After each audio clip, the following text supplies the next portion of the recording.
generation offers its hymn of praise.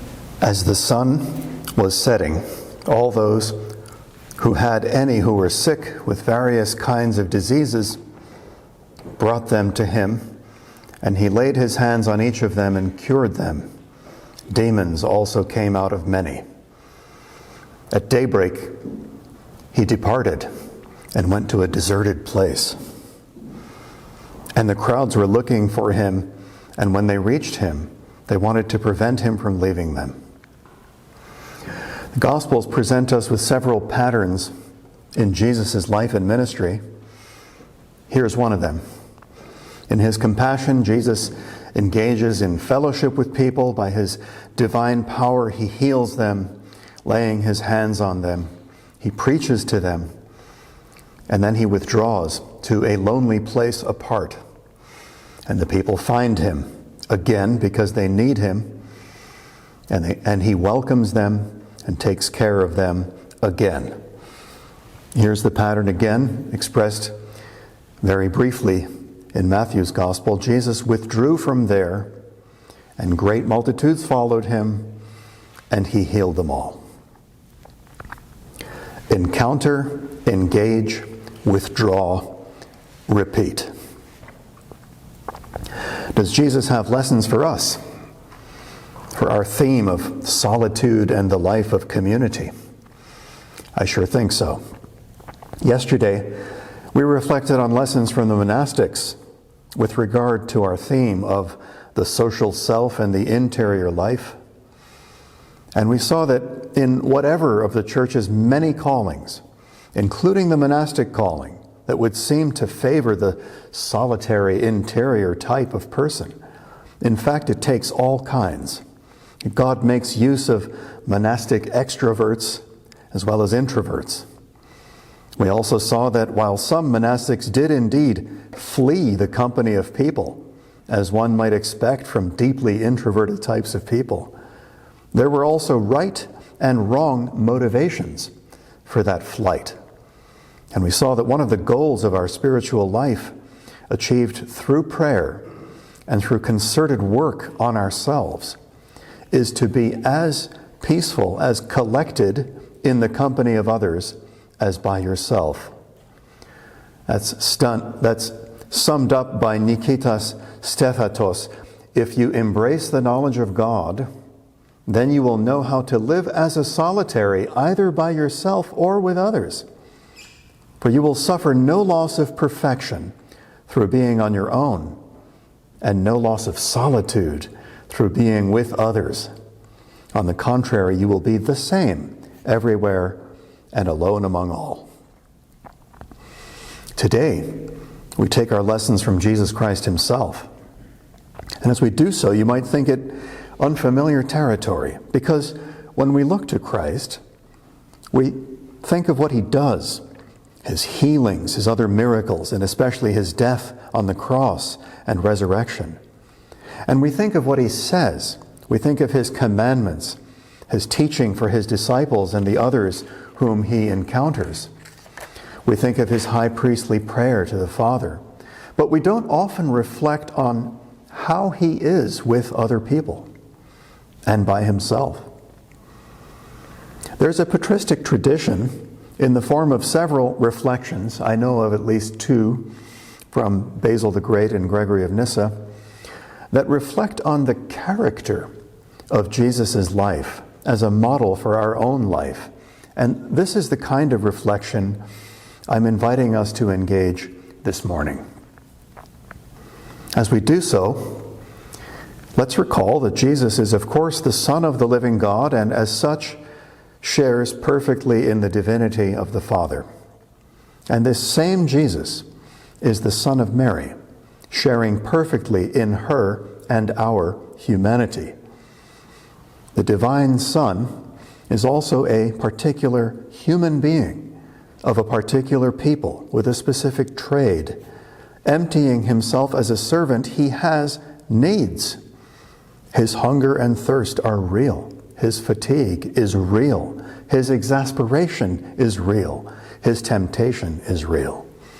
He is completely without sin, but he is not without human vulnerability and need. Which means that however we interpret Jesus' flights into solitude, it wouldn't be theologically problematic to suggest that he needed to be alone sometimes. And he needs to be with his disciples sometimes. And with that, I dare to draw on some essential examples of Jesus' life as recounted by the evangelists to glean insight onto our theme of solitude and community.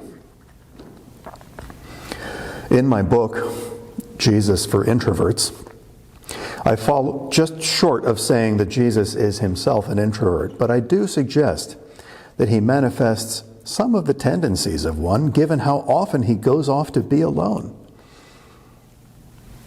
If that is so, and I never insist on such things, what does it mean? What are the implications for us, and what does it mean for extroverts? Let's look into some of the Gospels' examples of his withdrawals into solitude and his reaction to crowds, and see what we might learn.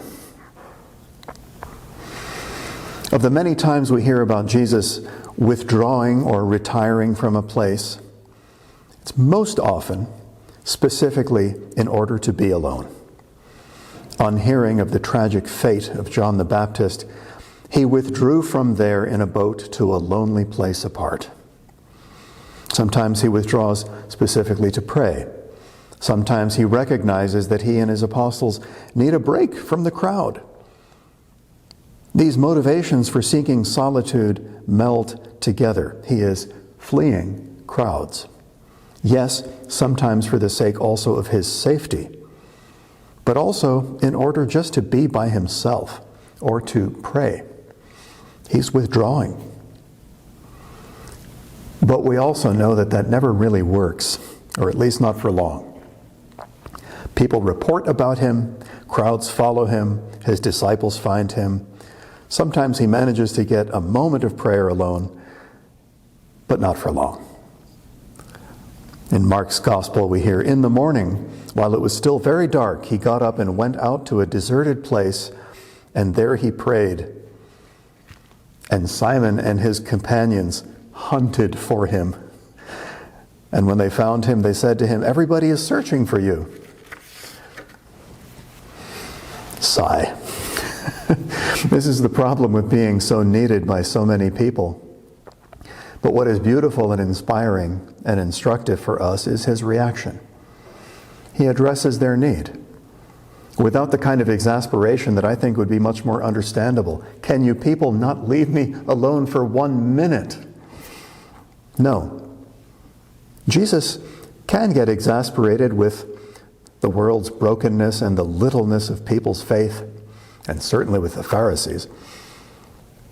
But he's never exasperated with people's actual needs. Whatever his human preferences may be, he knows that he has come in the service of others. So when the disciples hunt him out and tell him everyone is looking for them, he says, "Let us go into the neighboring towns so that I may proclaim the message there also. For that is what I came out to do."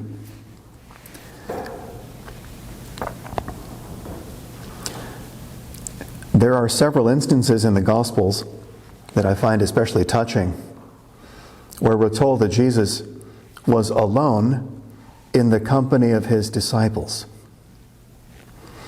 Now it happened, it says in Luke's Gospel, that as he was praying alone, the disciples were with him. Which is it? Is he alone or with the disciples?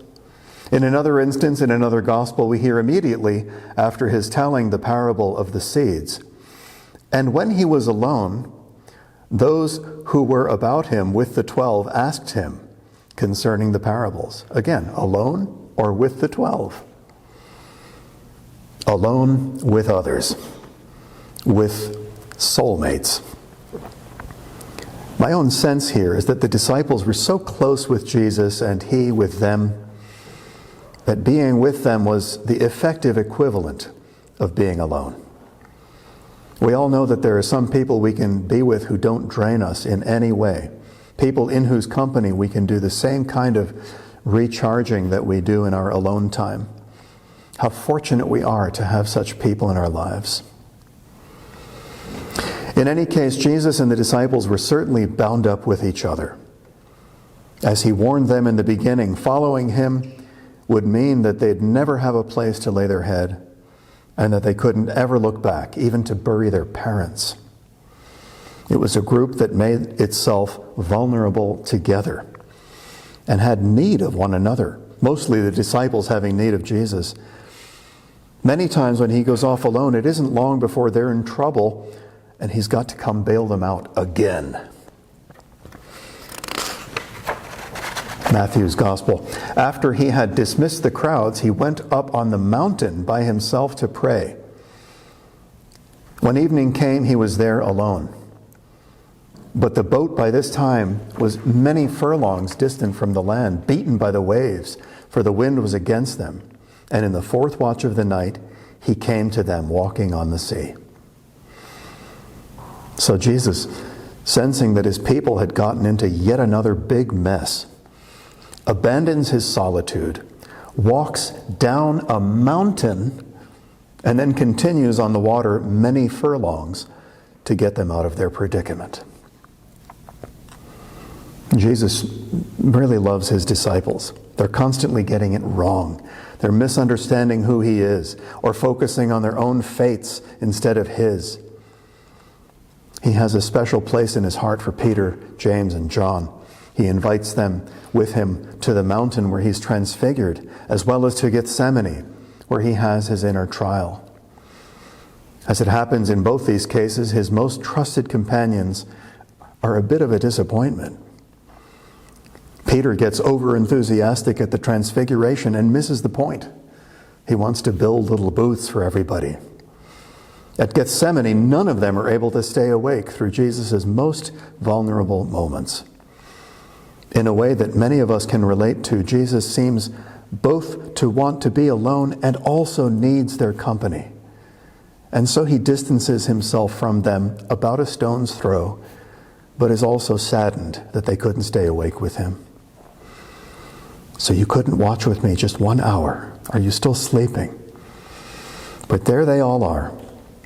Their fate is bound up with him, and in a sense, his with them.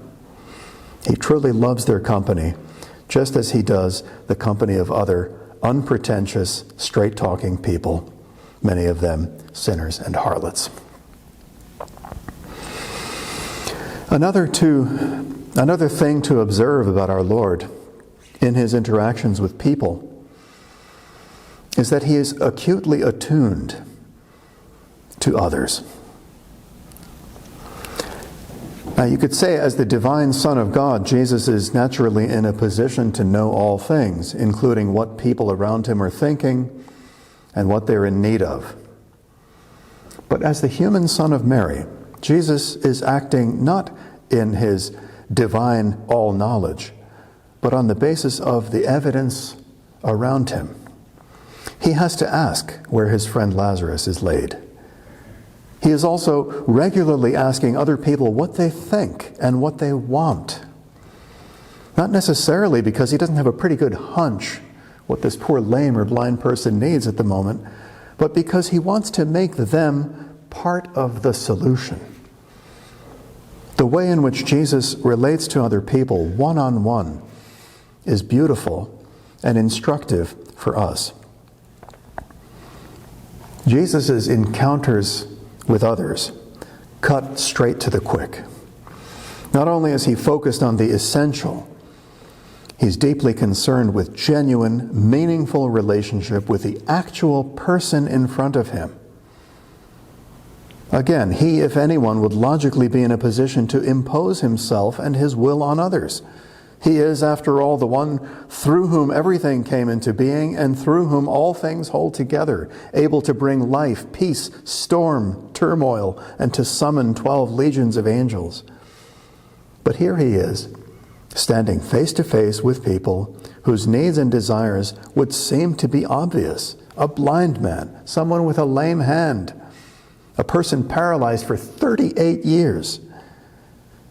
But rather than just zap them into wholeness with no consultation, he solicits from them, "What do you want me to do for you?" He listens to them. He ensures that each encounter is a consequential engagement. In this way, again, rather than by supernatural fiat, he elicits the faith of the other. And that, as we are shown again and again, makes all the difference. In virtually every account of his healing, it is because, quote, "your faith has made you well," or "according to your faith, let it be done." People's faith, often brought out and developed by Jesus himself in his focused dialogues, is instrumental in their physical and spiritual healing. And that comes from purposeful relationship. Jesus really listens to people. He lets them finish what they were saying, even when he might well have interrupted them with a correction. In his amazing encounter with Luke and Cleopas on the road to Emmaus, the risen Lord doesn't simply walk up to them and say, "Behold, it is I." He asks them what they're talking about. And they give their full version of the events of recent days. Only when they're done talking does he illumine them to the meaning of it all, with a conversation that could never have taken place had he not first let them talk. Having heard them out, having listened quietly and attentively, he was in a position to know which details he needed to fill in and correct, and there were many. And they, now feeling heard and understood, could listen and learn in confidence. Just by way of contrast, it's interesting to note how the newly minted apostles, young, enthusiastic, and less experienced, handled similar situations, as recorded in the book of Acts. In Acts chapter 3, a man lame from birth is asking for alms and nothing else of Peter and John. But without consulting him in the matter, they decide what's best for him and they simply heal him. Nobody asks if this was actually a good idea, either before or after. If there was an opportunity to increase the man's genuine faith, we never hear about it. With Paul too, similarly, one-way encounters get everyone into trouble. In Acts 14, he also heals without asking, and it ends in a heap of trouble. Look it up. In Acts 16, a slave girl is following the disciples and annoying them with her outcries, which, by the way, are praising the disciples and the God whom they serve. These may be the same disciples who kept asking Jesus to make noisy people go away. But while Jesus never made them go away, Paul, very much annoyed, turns to this bothersome girl and expels the demon. And it doesn't go well. More mayhem ensues. What a contrast from how Jesus handles the blind man in Luke's gospel. The sightless man is shouting, so everybody else wants to silence him. But Jesus, who certainly loves to be alone, quiet, apart, you'd think he wouldn't appreciate incessant pestering and demands. He in fact brings the noisy man out first in order to hear him and then to heal him.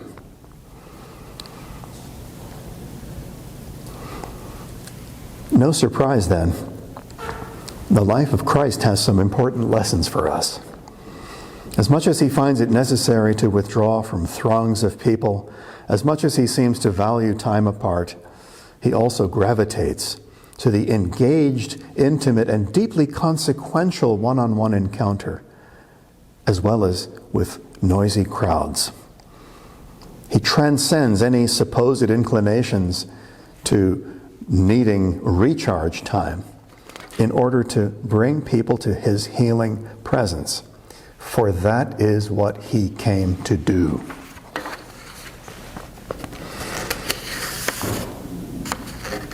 Again, when people called out to him, sometimes messy, needy people, whom we might have found repulsive, he sought them out to engage them and heal them. He lived for others, not as a people pleaser or a martyr type, although he was indeed martyred, but as a true lover of humanity and lover of human beings. He loved people wherever and however he would find them, individually or in throngs. When he saw the crowds, he had compassion for them, it says in Matthew's Gospel, because they were harassed and helpless like sheep without a shepherd.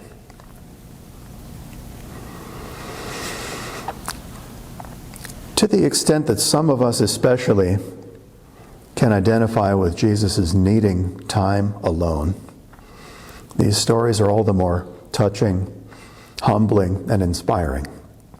We're struck by his generosity, his self-emptying love. They remind us that while we have an important responsibility to look after ourselves, we do this in order to be able to care for others. We may be inclined to be scornful of crowds, to think less of people who aren't deep and solitary like us, people who seem to us to be superficial or needy.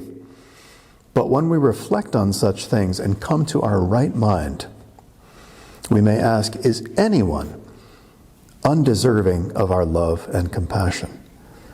Can we pretend to know the inner life of another? Is our precious alone time, our cherished recharge time, sometimes a matter of self-absorption and self-indulgence? Sometimes solitude can be a lifeline, but sometimes it's a habit, dare I say almost an addiction, or at least an indulgence that prevents us from being kind, loving, giving. All of this is an invitation to a kind of balance, a thoughtful stewardship of our inner resources. Our calling is to live in accordance with God's will in the pattern of Christ, and that means emptying ourselves of glory, submitting our own willfulness to the will of God for the life of the world. But in order to do that, we do have to minister to ourselves. We know this image that when you're on an airplane, if the cabin pressure goes out, you're instructed to put the oxygen mask over your own face because you'll be useless to anyone if you pass out. Likewise, we have to know our own fundamental needs. If we're fasting so much that we become angry and impatient and generally insufferable to other people, that's wrong. And if we don't tend to some of our basic needs, including our needs to either be alone or to be social, we aren't going to be of use to anyone. Yet on the other hand, let's keep our priorities straight. Our attending to our inner and outer necessities isn't just for our own sake. It's for the sake of the world. Jesus abandons his alone time and walks down a mountain across the water to help his disciples. He allows himself to be hunted down and put before the crowds, to preach to them and to heal them. For that is what he came to do. To him be all awestruck glory and honor and loving worship now and forever. Amen.